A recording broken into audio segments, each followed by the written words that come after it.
नमस्कार मित्रांनो, नशिबाने सिरीजमध्ये काय घडले आपण ते बघणार आहोत।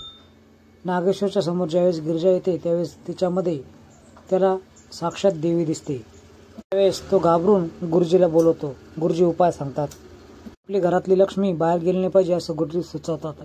त्यानंतर उर्वशी मात्र गिरिजेची लायकी काढण्यासाठी तिच्या साडीच्या दुकानात जाते आणि तिच्या अंगावर 1 रुपया फेकून मारते। झालं तर लक्ष्मी तिच्याकडे जाते आणि इकडे पाणी जे असतं ते गढूळ होतं। नागेश्वर भयंकर चिडतो।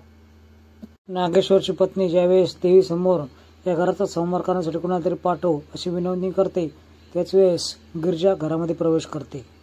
गिरिजा ज्यावेळेस घरात प्रवेश करत असते त्याच वेळेस नागेश्वर शिडींनी वर चाललेला असतो आणि नेहमीप्रमाणे तो घुंगराचा आवाज करतो। तर तो घुंगराचा आवाज ऐकून गिरिजाला चक्कर येते। ती खाली पडते। खाली पडताना रुद्रा तिला सावरतो।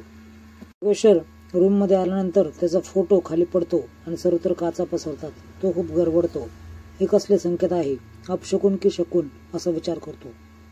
पुढील भाग खूप रंजक असणार आहे। व्हिडिओ नक्की बघा। धन्यवाद।